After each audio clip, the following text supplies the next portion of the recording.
Buenas tardes, compañeros. Episodio 16 de la temporada 3 de A Fondo, ahorita con Susana Aranda y su servidor Valdemar Coronel. Hola, Susana. Hola, Valde, ¿cómo estás? Qué gusto verte como todas las semanas. Gracias. Saludos Muy a bien. todos en sus casas. Perfecto. ¿Te puedes acercar un poquito más, Susi? Ándale, para el micrófono. Ok, bueno, pues vamos a hablar hoy, dejar un poco a un lado el batán, que ahorita está medio ahí como que es en la cuerda floja.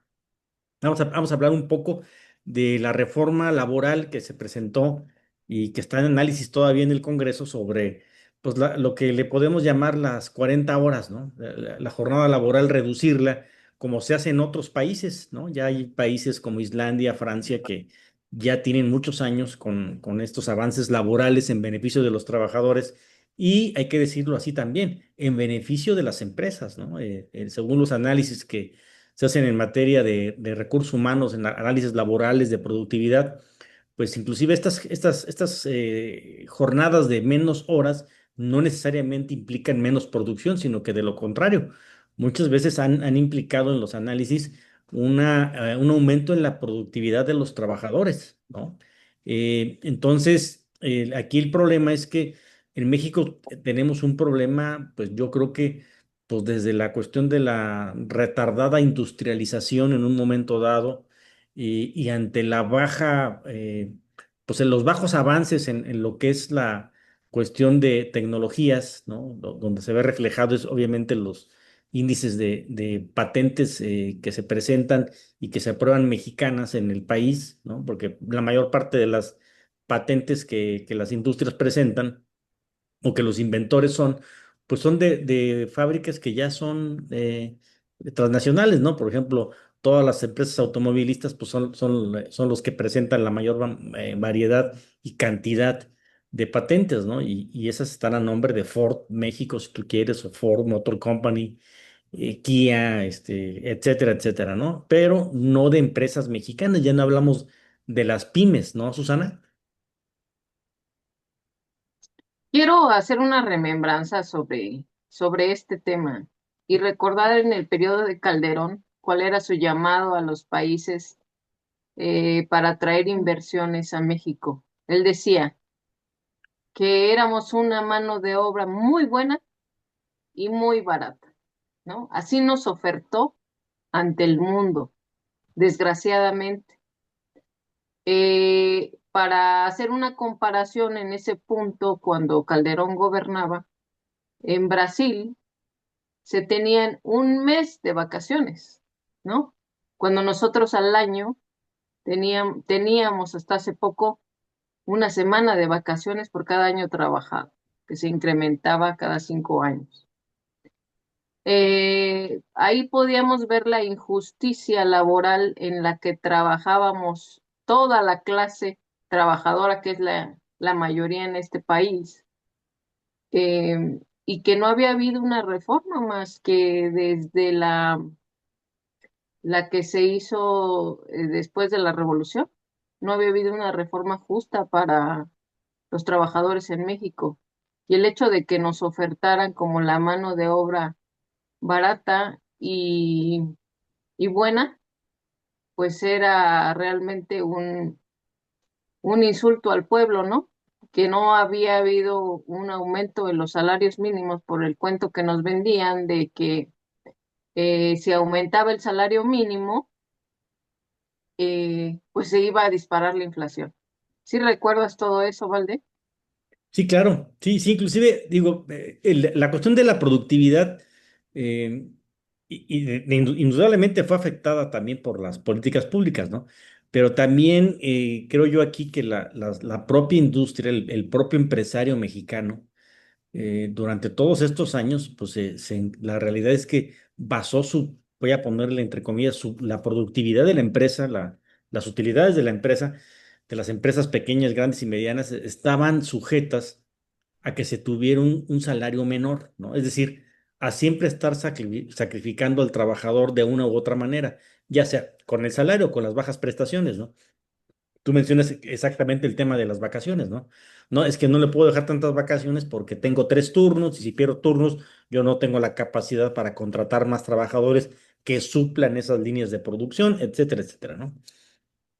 Pero aquí es donde vemos es que las empresas mexicanas o los empresarios que se pudieron oponer, digamos, a esta reforma de bajar de 48 a 40 horas de jornadas semanales, pues obviamente implica un reconocimiento de que la productividad, o sea, de una empresa está sujeta a la explotación que tengas tú de tus trabajadores, ¿no? No necesariamente a que seas una empresa pues muy buena en cuanto a tus procesos, ¿no? Sino que sigues dependiendo tú de darle o quitarle tú o no darle las prestaciones de orden mundial a tus propios trabajadores, ¿no? Que esa es la parte más preocupante, ¿no?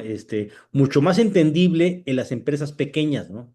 O sea, de hecho, la iniciativa de reforma, lo que se está planteando y lo que se está discutiendo es que inclusive sea de una manera paulatina, es decir, que no se baje el siguiente año de 48 a 40 horas, sino que se vaya reduciendo un día, digamos, pero una hora por año, ¿no? A ver, la semana, hoy 2025 son 48, 2026 van a ser 47, luego 46, luego 45. La otra parte dice, no, sabes que pues de una vez en el 2027 que se haga el cambio de la jornada, ¿no? Entonces, estos son los estiras y aflojas que se está discutiendo, pero evidentemente el problema yo a que veo aquí pues es un problema de raíz, ¿no? De raíz, porque evidentemente hay empresas pequeñas que nunca van a poder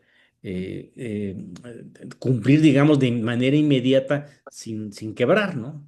Porque definitivamente en sus procesos y su sostenibilidad como empresa depende precisamente del trabajo mal pagado de sus trabajadores, ¿no, Susi? Sí, vamos a recordar cómo son las jornadas laborales en México. La jornada diurna en México consta de 48 horas, la jornada mixta de 46 horas y la jornada nocturna de 42 horas. Y depende del patrón, pues, cómo tome también las horas de alimentos, ¿no? Porque también ahí es otro problema que muchos trabajadores desconocen sus derechos y la hora de alimentos o los 30 minutos que son por ley, pues no se los toman como parte de la jornada. Entonces, creo que aquí hace falta, pues, que los trabajadores, ¿no? Realmente se informen a lo que tienen derecho y luchen organizados porque se reduzca la jornada, pero que realmente sea un beneficio para todos los trabajadores de México. Porque como tú dices, o sea, hay estudios donde que se han hecho, donde reducir la jornada laboral a 40 horas, pues es mucho mejor la producción, porque el trabajo va a tener que salir, ¿no? Va a ser en 40 horas y el trabajo ahí está. El trabajo va a tener que salir y eso ya va a depender de ti, pero ¿qué es un incentivo? Decirte que en esa semana tú solamente vas a trabajar 40 horas y pues ahí ya tú maniobrarás como se deba, como tú consideres, pero pues el trabajo está y tu recompensa también. Y claro que el empresario en México nunca va a perder, ¿no? Nunca va a perder y nunca va a querer perder. Por eso están en las negociaciones y por eso está detenida esta ley, porque pues ellos dicen, no, pues paulatinamente, no cada año le vamos a reducir una hora y no me la dejes caer de golpe porque pues cómo le voy a hacer, ¿no? Cuando no se dan cuenta los múltiples beneficios que le va a traer a la gente esto en México, es que es un estrés. Mira, por ejemplo, ¿Te puedes acercar un poquito más al micrófono? Sí, anda. veíamos en una entrevista en la televisión que la gente del Estado de México tardaba hasta 2 horas en llegar a la Ciudad de México para sus trabajos, ¿no? O sea, aparte de las horas de trabajo diarias, que son mínimo 8, pues 2 horas de ida y 2 de regreso, pues imagínate el estrés laboral que sufre un trabajador en México. que la gran mayoría, por movilidad en todo el país, se mueven en transporte público. Entonces, yo creo que son muchísimos factores los que hay que analizar y lo que podemos decir es que esto ya empezó, ¿no? Al menos este gobierno de la Cuarta Transformación se ha preocupado por voltear a ver al trabajador, ¿no? Por al menos poner en la mesa este asunto. Que vaya a ser paulatino, sí, pues todo ha sido paulatino, ¿no? Desgraciadamente no se puede cambiar todo de la noche a la mañana y yo creo que en las mesas de trabajo pues va a haber muchos estirones de parte de los empresarios para que esto pueda llegar a buen término. En breve, no creo. Tendrá que ser paulatino. Sí, inclusive el problema aquí es precisamente con la pequeña y mediana empresa, ¿no? Porque la empresa mayor, pues de alguna manera puedes ajustar y sus márgenes de utilidad seguramente les permiten tener algún, voy a poner entre comillas, algún sacrificio, ¿no? En ese sentido. Sin embargo, las empresas, por ejemplo, pues las medianas y especialmente las pequeñas, las que viven prácticamente al día y que dependen muchas veces de esos extras que les encargan, ¿no? Por ejemplo, imagínate una empresa que fabrica, no sé, mesas y sillas o lo que sea, ¿no? Pequeña, y de repente le dicen un fin de semana, oye, necesito que me entregues el lunes, este, no sé, 3,000 sillas, ¿no? Y el fin de semana es el fin es donde pues se permiten realizar esos trabajos extras, ¿no? Y resulta que no tienes trabajadores disponibles porque no les quieres pagar tampoco días extras ni horas extras, porque sus jornadas fue de lunes a viernes, ¿no? Sus 40 horas las suplieron ese fin de semana y pierden ese tipo de trabajos, ¿no? Esa es la parte aquí importante porque además son las pequeñas y las medianas empresas las que más aportan para el impuesto sobre la renta, en este caso, el pago de impuestos, y las que más trabajo dan. Es decir, las que tienen a más trabajadores, incluso que las empresas más grandes, ¿no? Entonces, ese es el verdadero problema de esta ley, que por eso, digamos, por eso está ahí detenida, ¿no? Ahora, no es, como dices tú, y bien lo dices, no es el único proyecto que se ha presentado, ¿no? Tenemos también las otras reformas que desde el anterior presidente López Obrador en cuanto al salario mínimo, ¿no? El salario mínimo, ese fue también otro punto en donde primero pues decían que siempre que no, y el salario mínimo fue y llegó para quedarse y seguir subiendo, ¿no? Entonces, creo que sí, si algo ha tenido este gobierno, además de los programas sociales, ha sido mucho en favor de los trabajadores. Claro, falta mucho también, ¿no? Pero pues ahí vamos, ¿no, Susana? Entonces, si quieres, pasamos al otro tema. Este lo dejamos pendiente para cuando se apruebe, ojalá y sea pronto. No sé si va a suceder en estos meses o tal vez hasta finales del año. Habría que ver, porque también tenemos por ahí pendientes los análisis de una reforma fiscal que no sabemos si se va a dar o no se va a dar, que viene en este mismo sentido, ¿no? Porque ahí es donde también se pudieran plantear incentivos en la reforma fiscal para estas pequeñas empresas para que pudieran, digamos, paulatinamente ir llegando a lo que son los derechos laborales de sus trabajadores. Entonces, si quieres, hablamos un poco de la gentrificación, ¿no, Susana? Que ahorita se está poniendo de moda, ¿no? Con estos problemas en Estados Unidos. Por ahí hemos estado viendo en televisión, yo he visto en internet, y digo, yo tengo familia pues de otra nacionalidad o de doble nacionalidad y han visto con preocupación que aquí en México, pues de repente hay unos anuncios donde dicen kill a gringo, ¿no? O sea, mata un gringo y dice, ah, caray, espérense, no, no es para tanto, ¿no?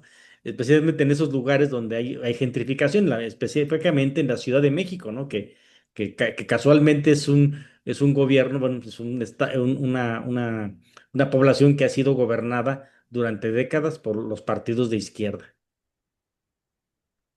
Sí, sí, sí. Mira, Acércate un poquito, Susana, al micrófono, por favor. yo creo que es un tema que está no de moda, yo creo que siempre ha estado latente, pero hay algo que marca ahorita la diferencia, que este gobierno de la Cuarta Transformación ha expuesto mucho más los problemas para darle solución, ¿sí? Porque tú te puedes dar cuenta que la gente puede manifestarse por los temas que le atañen como sociedad sin ningún problema y ya no le tienen miedo a manifestarse porque no hay represiones.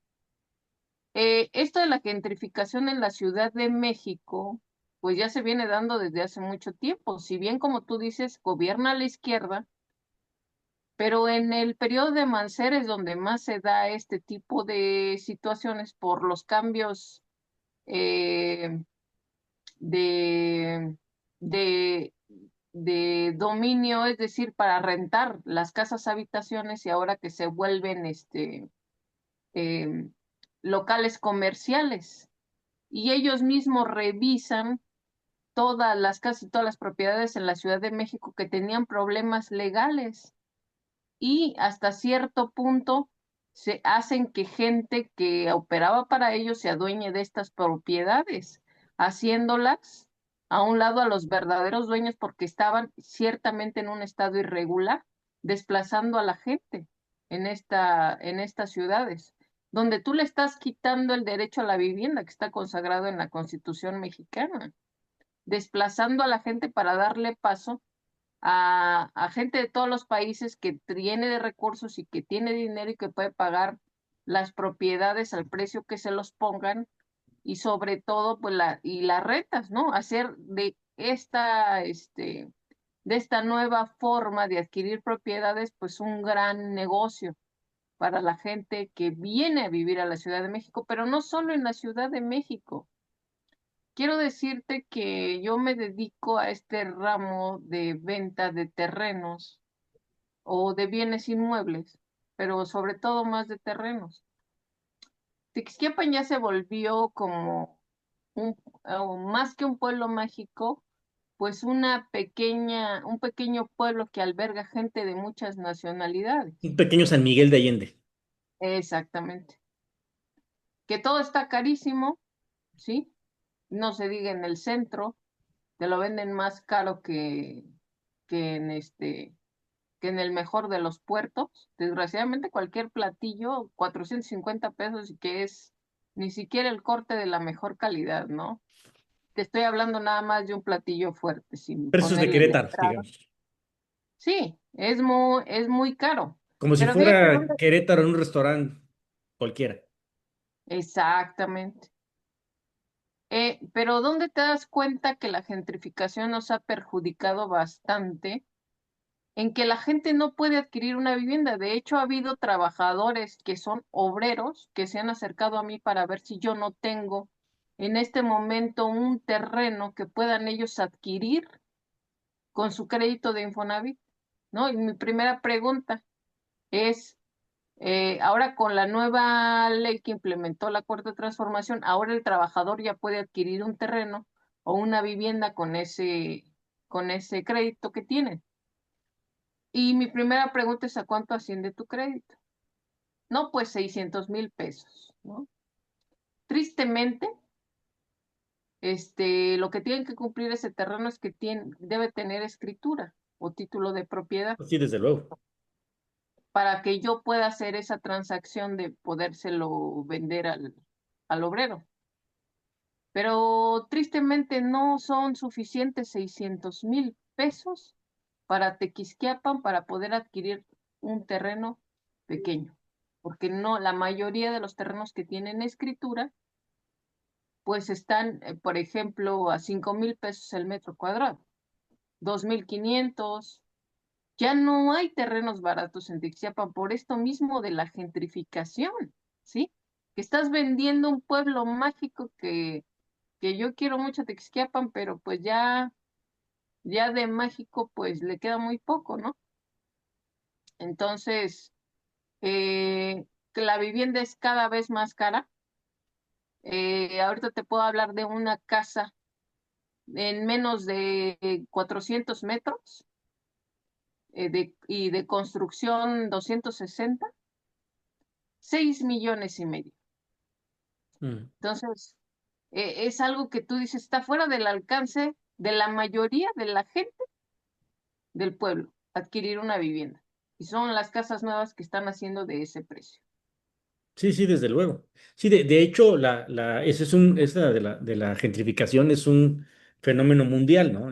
Que sucedió ya en la Ciudad de México, sucedió en Nueva York, bueno, en California. Estamos hablando ahora ya de un país desarrollado, ¿no? California. ¿Qué es lo que pasa en California, ¿no? La gente viviendo en sus coches porque no pueden pagar una renta de un departamento, ¿no? Con los de los mejores salarios del mundo en un país totalmente desarrollado, por esta cuestión del desarrollo inmobiliario, del acaparamiento y la especulación comercial de los terratenientes, de los nuevos terratenientes, es lo que sucedió, ¿no? Es decir, o sea, hay grandes corporaciones que son las dueñas de grandes, de la mayor parte de los inmuebles y que el negocio es especular y subir las rentas, ¿no? Entonces, la clase obviamente trabajadora, la que no compró o que todavía no había nacido hace 20 o 30 años, pues obviamente ahorita comprar un inmueble es imposible en ciertas ciudades del mundo, en ciertas ciudades de Estados Unidos,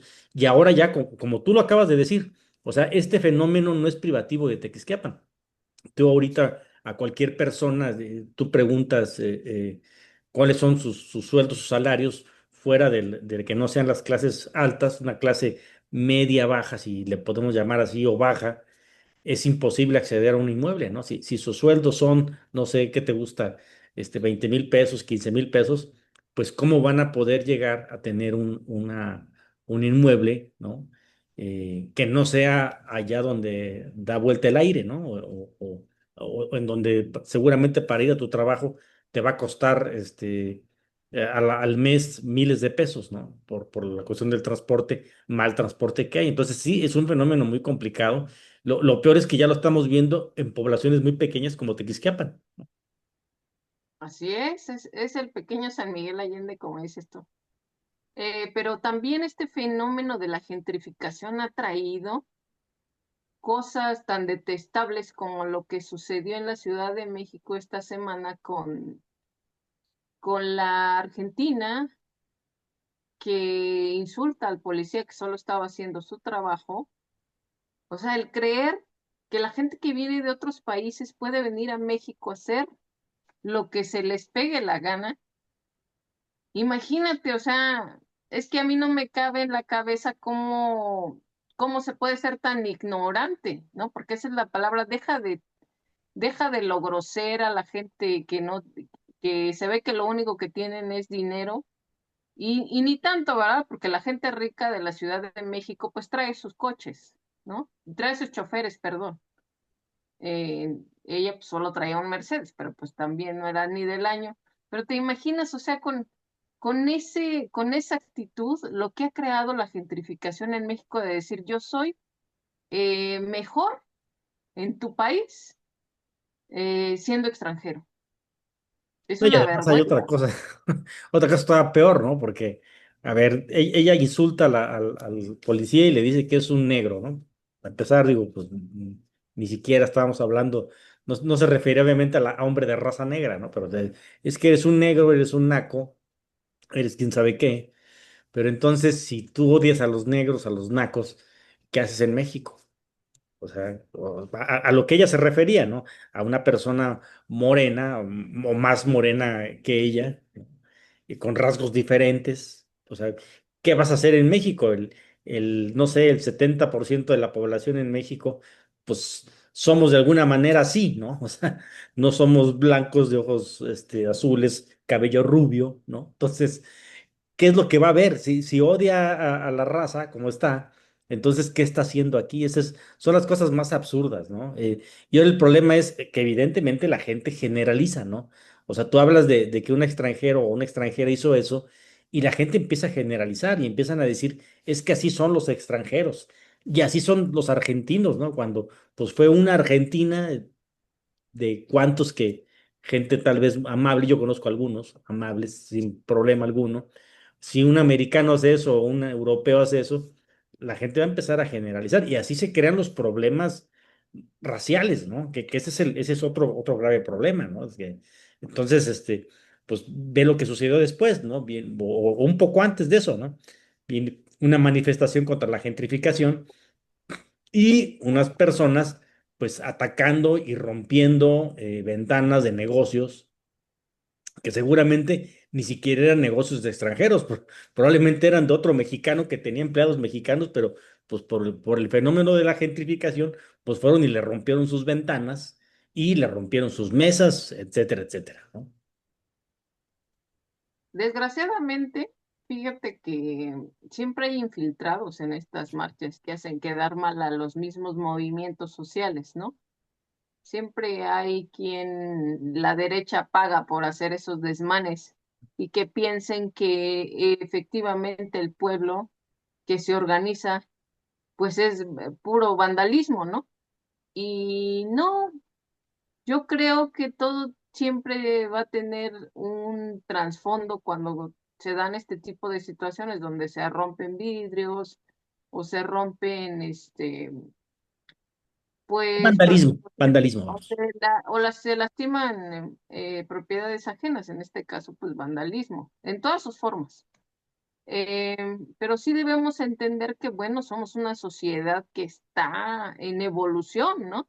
Que están despertando, se está despertando la conciencia, porque tú dime, en otros periodos, ¿tú crees que se hubiera podido hacer este tipo de manifestaciones contra la gentrificación? Es más, la gente ni siquiera conocía el término como tal, ¿no? Hasta que se da cuenta que ya son sumamente desplazados. Hay un reportaje muy interesante donde en Polanco, en un departamento de los de Polanco que no son muy grandes, pues viven 10 o 15 personas. Ya estamos como en Europa, ¿no?